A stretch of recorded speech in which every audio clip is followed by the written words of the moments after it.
By profession तो मैं एक माहिर नफ्सियात हूँ, क्लिनिकल साइकोलॉजिस्ट हूँ, और बाय पैशन मैं ट्रेनर हूँ और मैं यूट्यूबर हूँ जिसने अपने कंधों पे ये जिम्मेदारी ली है कि मुल्क के जो टैबूज हैं जिन पे हम बात नहीं कर सकते, जो ममनुआ बातें हैं, उन पे बात होना बहुत ज़रूरी है। तो मैं उन पे बात करने की जिसारत करती हूँ और उन आप सब और आप जैसे बहुत सारे और लोग मेरी उस बात में मुझे सपोर्ट करते हैं, क्योंकि आप लोगों की सपोर्ट के बगैर तो फिर बस पत्थर और कंकर बचते हुए मुझे लगते भी है और बहुत कुछ सहना भी पड़ता है। But this is how it is. आपको अपनी अपनी जिम्मेदारियाँ, अपनी अपनी सोशल रिस्पॉन्सिबिलिटीज जो हैं वो पूरी करनी ही होती हैं।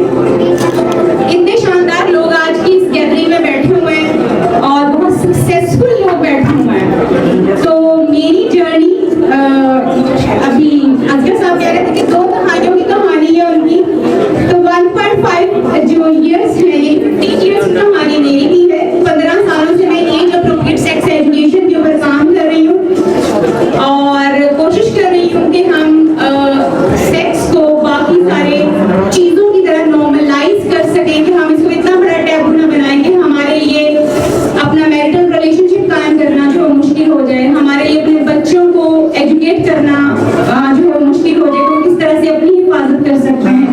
और जो बहुत बड़ा बैरियर मुझे लगता है इसके अंदर वो ये है कि लोगों को लगता ये है कि हमारा मजहब जो है वो हमें एज अप्रोप्रिएट सेक्स एजुकेशन पे बात करने की इजाज़त नहीं देता, जबकि मैं ये समझती हूँ जितना मैंने सीखा है, Islam is the only religion, मैं क्लेम कर रही हूँ ये बात, Islam is the only religion who talks about age appropriate sex education.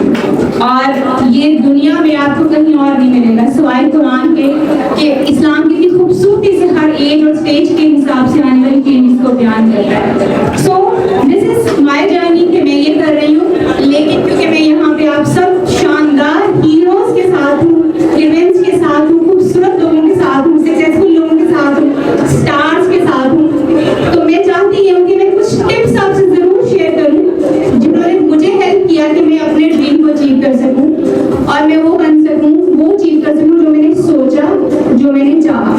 उसमें कुछ ऑफकोर्स साइकोलॉजिकल ट्रिक्स हैं, मुझे कहा ये क्या है कि मुझे उसके ऊपर बात करनी है, तो स्ट्रैटेजी मैं आप लोगों से जरूर शेयर करूंगी जो मैंने खुद भी यूज की है, एंड आई रियली वांट कि आप लोगों में से जिसको जरूरत हो उस पर अमल कर सकता है। हम में से अक्सर लोग जो हैं वो रात को सोते में ख्वाब देखते हैं, ख्वाब देखते हैं, सोते में कि जागते में? दोनों। तो याद कौन से रहते हैं, सोने वाले कि जागने वाले? जागने वाले। सो सबसे पहली स्ट्रैटेजी जो है, अगर आप वाकई कुछ अचीव करना चाहते हैं अपनी लाइफ में, स्टार्ट ड्रीमिंग। रात के वक्त नहीं, जागते हुए ड्रीम करना शुरू करें जो आप अचीव करना चाहते हैं, जो आप बनना चाहते हैं, और उसको बिल्कुल क्लियरली इमेजिन करें, उस स्टोरी को लिव करें एवरी डे अपने दिमाग में कि आप ये अचीव करना चाहते हैं और ये बनना चाहते हैं, तो डेफिनेटली आप उसको अचीव कर लेंगे। बिलीव करें कि वो जो ख्वाब आप देख रहे हैं वो हो चुका है, होने वाला नहीं है, इट्स डन ऑलरेडी।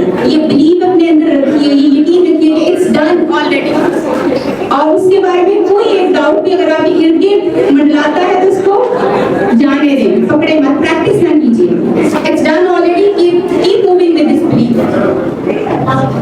मेडिटेशन में अक्सर सिखाती हूँ, आप में से जो लोग सीखना चाहें वो हमें कम्युनिटी HFSI पे ज्वाइन भी कर सकते हैं, फ्री क्लासेस होती है मेडिटेशन की, वहाँ पे मेडिटेट कीजिए हर रोज। अगर आप अपने आप को बहुत कंफर्टेबल रखना चाहते हैं, अपने ड्रीम्स को जीना चाहते हैं, फोकस रहना चाहते हैं, तो 10 to 15 मिनट्स का मेडिटेशन जो है ये आपको हेल्प कर सकता है आपके विजन को मजीद क्लियर करने के लिए और आपके गोल को अचीव करने में, उस तक आपको ले जाने में हेल्प कर सकता है। 1% ग्रोथ माइंडसेट, हर रोज 1% अपने दिमाग की तरफ फोकस कीजिए कि आपने ग्रोथ माइंडसेट जो है डेवलप करना है। डेवलप कैसे होता है? अपने जैसे लोगों के साथ बैठ के नहीं होता, अपने जैसे लोगों के साथ बैठ के बिल्कुल नहीं होता, अपने से मुख्तलिफ लोगों के साथ बैठ के होता है। 1% ग्रोथ माइंड की स्ट्रैटेजी जो है वो ये है कि आप जो भी करना चाह रहे हैं और जो भी आपका प्रोफेशन है, if you really want to grow और आप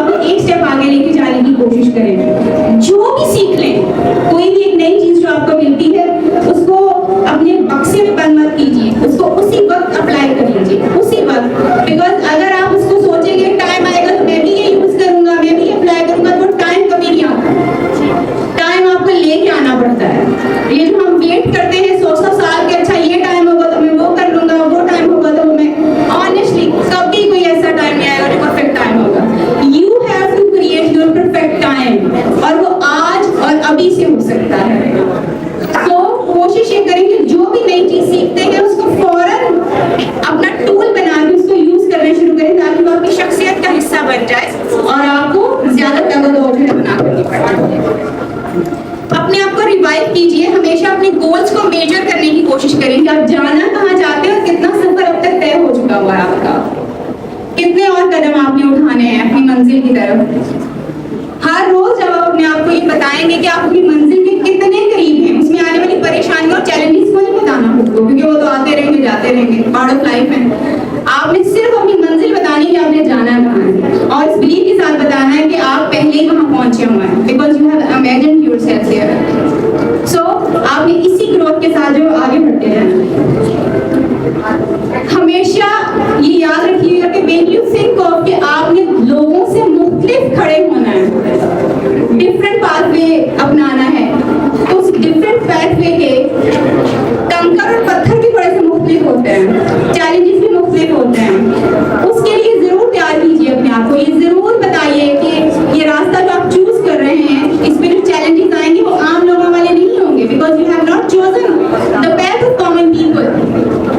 इसलिए अगर वो कॉमन नहीं है चैलेंजेस, तो उसके लिए आपको नई नई और स्पेशलाइज्ड स्ट्रेटजीज भी अप्लाई करनी पड़ेगी। आपको अपना मोरल भी बहुत हाई रखना पड़ेगा, आपको अपना हाथ खुद पकड़ना पड़ेगा, हर रोज अपने आप को खुद हिम्मत देनी पड़ेगी कि yes I have to fight, because ये मेरा ड्रीम है, ये किसी और का ड्रीम नहीं है, ये मेरा पैशन है।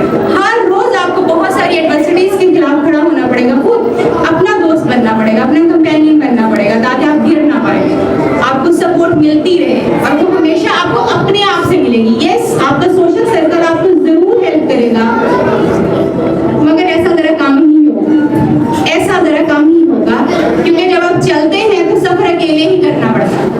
यस उस ट्राइब में बाद में लोग मिलना शुरू होते हैं, जब उनको नजर आता है कि यस चीजें होना शुरू हो गई हैं, काफी सारे हिस्सेदार बनते हैं, बट जो सफर आपने पहला कदम खुद उठाना है वो आपने ही उठाना है, और उसमें आपने ही अपने लिए दोस्त का, बाप का, भाई का, माँ का, बहन का किरदार अदा करना है। अपने आप को अकेला नहीं छोड़ना आपने। हमेशा अपनी एज के लोगों से और अपने प्रोफेशन के लोगों से, डिफरेंट लोगों से मिलने की कोशिश कीजिए, बिकॉज जब आप डिफरेंट लोगों से मिलते हैं तो डिफरेंट आइडियाज इवोक करते हैं, उनकी लाइफ हिस्ट्री से आप डिफरेंट चीजें सीखते हैं और वो डिफरेंट चीजें आपका विजन क्लियर करने में आपको ज्यादा हेल्प करती हैं। वो अगर आप रोज जो है एक ही रास्ते से गुजरते हैं ना, तो आप उस रास्ते की ब्यूटी को फॉर ग्रांटेड ले लेते हैं, लेकिन जब आप किसी नए रास्ते से गुजरते हैं तो वो रास्ता आपको और भी अट्रैक्टिव लगता है, और भी अच्छा लगता है, आपको मजा आता है, और आपको पता चलता है कि ये तो मेरे ऑफिस से कम टाइम लगता है यहाँ से वहां तक पहुंचने में। सो नई चीजों को ट्राई करते हो, डरे मत, खौफजदा ना हो। डर हमारा सबसे बड़ा कातिल है। Stand against your fear. जिस दिन आप अपने डर के खिलाफ खड़े हो जाएंगे, there will be nothing to stop you. कोई चीज नहीं स्टॉप करती इंसान को, सिर्फ वो खुद अपना दुश्मन बना हुआ होता है। हम हजारों हीले बहाने करेंगे, हालात ठीक नहीं है, ये नहीं है, वो नहीं है। मैं एक अपनी ही स्टोरी आपसे शेयर करूंगी कि जब मैंने अपना यूट्यूब शुरू करना था, तो मैंने तो मेरे ख्याल में 1.5 साल वेट किया अपने यूट्यूब को स्टार्ट करने में। मुझे यकीन है कि अल्लाह ताला ने मुझे बोलने की कुव्वत दी है और अच्छा बोलने का हुनर भी दिया है, लेकिन मैं इतनी ज्यादा क्लेश थी अपनी इस थॉट के अंदर कि ओहो मेरे पास अच्छा मोबाइल ही नहीं है, मेरे पास अच्छी लाइट नहीं है, मैं कैसे वीडियो अच्छी बनाऊंगी, ये तो अच्छी कैप्चर ही नहीं होगी, सही लोग देखेंगे नहीं इसको। You won't believe to whom I got inspiration, you won't believe it. मैंने जो मेरे पास J7 मोबाइल था मेरे ख्याल में, I made the first video with that, और फिर 3 दफा मैंने अपना यूट्यूब चैनल जीरो से स्टार्ट किया।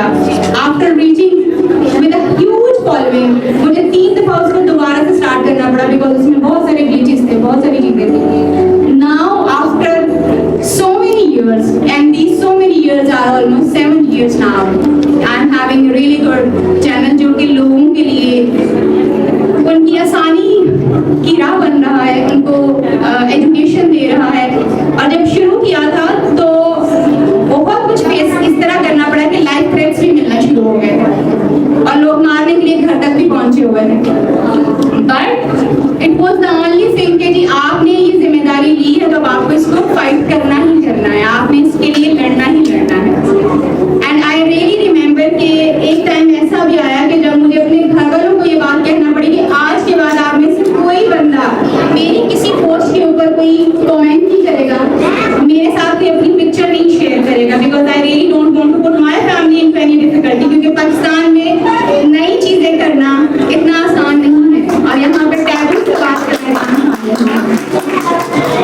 बहुत सारे लाइक माइंडेड लोग मिले जिन्होंने मेरी आवाज़ के साथ आवाज़ मिलाई। और अब अल्हम्दुलिल्लाह जब मैं देखती थी कि बहुत सारे लोग जो हैं मोस्टली जो थे मेरे क्लाइंट्स जो वो मेल क्लाइंट्स आ रहे थे मेरे क्लिनिक के ऊपर, क्योंकि मैं सेक्सुअल प्रॉब्लम्स के ऊपर बात करती थी।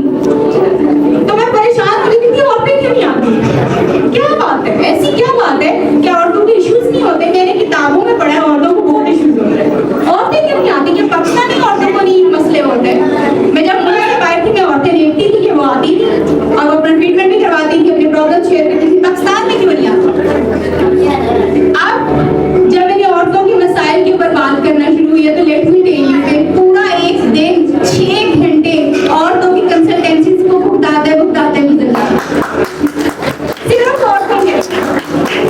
और मुझे सोचना पड़ता है कि ओके, और जब औरतें आके बताती हैं कि पता कैसे चला कि हमें प्रॉब्लम है और हमें हेल्प की जरूरत है, इट वाज योर वीडियो जिसने हमारी आंखें खोली, जिसने हमें हेल्प किया, जिसने हमें बताया कि ये तो मैं प्रॉब्लम में जी रही हूँ, मुझे हेल्प चाहिए आपकी। सो कतरा कतरा करने से समंदर भी बनता है और कदम कदम उठाने से तब्दीली भी आती है।